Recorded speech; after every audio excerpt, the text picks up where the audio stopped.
مرکز کی شان و شوکت احمد رضا کی رنگت، علم و ادب کا دھارا ہے جامعہ ہمارا، علم و ادب کا دھارا ہے جامعہ ہمارا۔ شریح سے مطلب یہ ہے کہ روایت کرتے ہیں۔ شریح فرماتے ہیں قلت لعائشہ، میں نے حضرت ام المؤمنین حضرت عائشہ صدیقہ رضی اللہ تعالی عنہا سے کہا۔ ایک روایت میں ہے قیلا لعائشہ یا قیلا لہا، حضرت عائشہ صدیقہ سے کہا گیا۔ یہ ترمذی کی روایت میں اس طریقے سے ہے۔ اکان النبی صلی اللہ علیہ وسلم یتمثل بشیء من الشعر، کیا نبی کریم صلی اللہ تعالی، تمثلہ کا صلہ جب بے آئے تمثل به وبالحدیث، اس کا معنی آتا بیان کرنا۔ یتمثل بشیء من الشعر، کیا نبی کریم صلی اللہ علیہ وسلم کوئی شعر بیان کرتے تھے؟ تو حضرت عائشہ صدیقہ نے جواب دیا ہاں، من شعر ابن رواحہ، حضرت عبداللہ بن رواحہ اور بن کعب بن عمرو بن کعب الخزرجی الانصاری، یہ حضرت عبداللہ بن رواحہ یہ شعر پڑھتے تھے، یعنی ان کا شعر آپ بولتے تھے، بیان کرتے تھے۔ وَرُبَمَا قَالَ هَذَا الْبَيْتَ، بسا اوقات شعر کا یہ مصرع کہتے تھے آپ۔ وَيَأْتِيكَ بِالْأَخْبَارِ مَن لَّمْ تُزَوِّدِ، اور تمہارے پاس وہ ایسی خبریں لائے گا کہ جس کو تو نے توشے پر مقرر نہیں کیا ہے، کام کے لیے، یعنی کام کروانے پر وظیفے کی صورت میں مقرر نہیں کیا ہے۔ یہ مصرع جو ہے بہت لمبے قصیدے کا ہے، تو جس کے بارے میں یہ کہا گیا ہے، امام بدر الدین العینی رحمۃ اللہ تعالی علیہ نے اس پورے قصیدے کو اپنی کتاب نخب الافکار فی شرح معانی الاثار میں اشعار کی شکل میں، کچھ اشعار نہیں ہے بلکہ اس میں تو یہ کہا گیا بہت ہی لمبا یہ قصیدہ ہے، اس میں سے کچھ اس میں مطلب یہ ہے کہ نقل کیے گئے ہیں، اس کا ایک مصرع یہ ہے۔ تو یہ اس بات کے پروف کے لیے ہے کہ نبی کریم صلی اللہ علیہ وسلم بھی کہتے تھے۔ حدثنا علی بن عبد الرحمن قال حدثنا يحيى بن معين قال حدثنا عبدة بن سليمان عن هشام بن عروة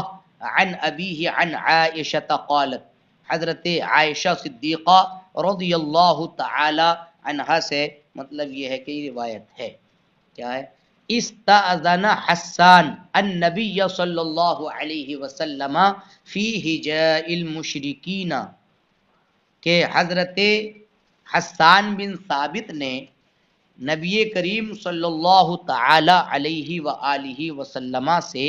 مشرکین کی ہجوں کے تعلق پر مشتمل اشعار کہنے کی اجازت مانگی، کہ اگر آپ اجازت دے دیں تو میں مشرکین کی ہجوں کے تعلق سے اشعار کہوں۔ قالا، تو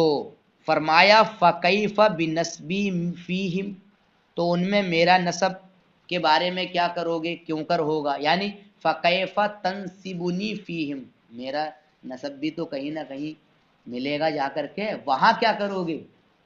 جب ان کے مشرکین کے بارے میں ہجوں پر مشتمل اشعار کہو گے تو نسب جب بیان کیا جاتا ہے، نسب کی ہجو، تو ان میں میرے نسب جب جہاں آئے گا، جس سے یعنی جہاں میرے نسب کا سلسلہ متصل ہوگا، وہاں کیا کرو گے تم؟ تو کہا اسلو کا منہم کما تسل الشعرۃ من العجین، میں آپ کو ایسے اس میں سے آپ کی ذات کو نکال دوں گا جیسے کہ بال کو آٹے سے نکال لیا جاتا ہے۔ ماہر تھے نا حضرت حسان بن ثابت، ماننا پڑے گا، اور آپ کی شان میں کتنے قصیدے آپ نے کہے ہیں۔ علامہ نقی علی خان اعلیٰ حضرت کے والد گرامی، ان کی ایک کتاب ہے اضاقۃ الآثام لمانعی عمل المولد والقیام، اس میں علامہ نقی علی خان نے حضرت حسان بن ثابت کی جی یہ جو میں نے روایت آپ کو پڑھی کہ اللہ و رسول تمہاری مدد کرتا رہے گا، اس تعلق سے اس کتاب میں بیان کیا ہے، اور ان کے اشعار کی خوبیوں کو بھی علامہ نقی علی صاحب نے سراہا ہے اور ان کی شخصیت کو اجاگر کیا ہے، اتنے ماہر تھے اس فن کے اندر وہ علم اشعار کے سلسلے میں۔ حدثنا سلیمان بن شعیب قال حدثنا یحیی بن حسان قال حدثنا ابراہیم بن سلیمان بن رزین التیمی عن مجالد بن سعید، مجالد بن سعید کے بارے میں پیچھے بھی گزر چکا ہے، کچھ لوگوں نے ان میں کلام کیا ہے، جیسے کہ یحییٰ ابن سعید القطان نے، وہ روایت کرتے ہیں شعبی سے، شعبی کا نام عامر بن شرحبیل ہے پورا نام، شعبی کہتے ہیں کنا جلوسن بفناء الکعبہ، جلوسن یہ جالسینہ کے معنی میں ہے، امام بدر الدین العینی رحمۃ اللہ تعالی علیہ نے جب اس کی شرح فرمائی تو جالسینہ ذکر فرمایا، اور فنا سے مراد صحن ہے، کعبہ آپ جانتے ہو، احسبہ یہ شعبی کا خیال ہے، یعنی میرا خیال یہ ہے کہ کہا مع اناس من اصحاب رسول اللہ، یہ کہا، کہتے ہیں عامر بن شرحبیل کہ ہم کعبے کے صحن میں بیٹھے ہوئے تھے، احسبہ قال میرا خیال یہ ہے کہ یہ فرمایا مع اناسم من اصحاب رسول اللہ صلی اللہ علیہ وسلم، یعنی بیٹھے ہوئے تھے نبی کریم صلی اللہ تعالی علیہ وآلہ وسلم کے اصحاب کے ساتھ، یعنی نبی کریم صلی اللہ علیہ وسلم کے اصحاب میں سے کچھ لوگوں کے ساتھ، مطلب یہ ہے کہ آپ بیٹھے ہوئے تھے، اس شعر سے منع کیا الذی اذا ابنت فیہ النساء، ابنا یا ابنا یا ابنو سے ہے، اور اس کا معنی ہے ہجو کرنا، جس شعر میں ابن الشعرا یعنی حجا فیہ، اس نے اس شعر میں کسی کی ہجو کی، تو ابنت کا فاعل النساء ہے اور فیہ کی ضمیر کا مرجع شعر ہے، یعنی وہ شعر منع ہے جس شعر میں عورتوں نے کی طرف سے ہجو کی گئی، وَتُزْدَرَا فِيهِ الْأَمْوَاتِ، ازدرا یزدری ازدراءً کا معنی ہوتا ہے حقیر سمجھنا، قرآن کریم میں میرے خیال سے ایک جگہ آیا ہے تزدری اعینکم کا لفظ آیا ہے کہ تمہاری نگاہیں انہیں حقیر سمجھتی ہیں، تو اعلیٰ حضرت نے تزدری کا ترجمہ حقیر سمجھنے سے کیا ہے، تزدری اعینکم تمہاری نگاہیں حقیر جانتی ہیں، اور اسی سے ہے یہ تزدرا مجہول کا صیغہ، اور ایک مسلم شریف مسلم جلد ثانی میں بابو فضائل اویس القرنی میں ایک لفظ آیا ہے، اس میں بھی مطلب ازدرا کا لفظ ہے تحقیر کرنا، اور ایک روایت میں یہ ہے کہ ایک وفد حضرت عمر رضی اللہ تعالی عنہ کی بارگاہ میں حاضر ہوا، اور وفیہم رجل یسخر منہم بی اویس، ان میں ایک شخص ایسا تھا جو حضرت اویس قرنی کا مذاق اڑاتا تھا، اے یزدری ہی، اس کی شرح منہاج علامہ نووی صاحب نے منہاج میں یہ کی ہے، اے یزدری ہی، یعنی ان کو حقیر، یحتقرہ ان کو حقیر سمجھتا تھا، ویستہزئ بہ اور ان کی مذاق اڑاتا تھا، اور پھر شرح میں کہا حضرت اویس قرنی کو حضرت عمر نے کہا تھا جب وہ کوفہ جا رہے تھے کہ اگر آپ چاہیں تو میں وہاں کے گورنر کو اطلاع دے دوں، قافلے میں تھے یہ لوگوں کے ساتھ، تو اگر آپ چاہیں تو کوفے کے گورنر کو اطلاع دے دوں، تو انہوں نے کہا تھا احب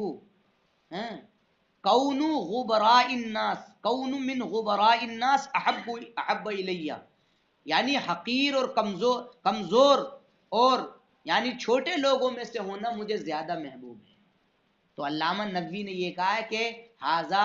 ایثارہ الخمول، مطلب ایثارہ الخمولہ، یہ گمنامی کو ترجیح دیتے تھے حضرت اویس قرنی اور اپنے حال کو چھپاتے تھے، ھذا طریق الواصلین والعارفین وخواص الاولیاء،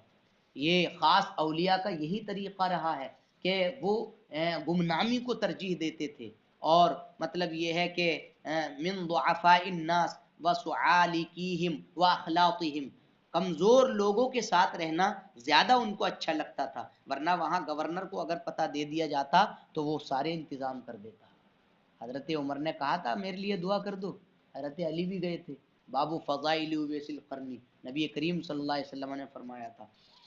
تو وہاں بھی ازدرا کا لفظ ہے، تزدرا فیہ الاموات، یعنی اس شعر سے منع کیا گیا ہے کہ جس شعر میں عورتیں ہجو کرتی ہیں اور اموات کو حقیر سمجھا جاتا ہے، جو دنیا سے چلے جاتے ہیں ان کی برائیاں ذکر کر کے رویا جاتا ہے۔ فقد یجوز، تو احتمال یہ ہے، ان یکون الشعر الذی قال فیہ رسول اللہ، تو ہو سکتا ہے کہ وہ شعر کہ جس کے بارے میں رسول کریم صلی اللہ علیہ وسلم نے کہا، یہ وہ ہو جو ہم نے اس باب کے شروع میں ذکر کیا، یعنی وہ شعر جس شعر سے اس حدیث میں منع کیا گیا ہے، ہو سکتا ہے یہ وہ شعر ہو۔ حدثنا ابن ابی داود قال حدثنا الحمانی قال حدثنا قیس بن الربیع عن الاعمش عن ابراہیم عن عبیدہ عن عبد اللہ وعن الاعمش عن عمارہ بن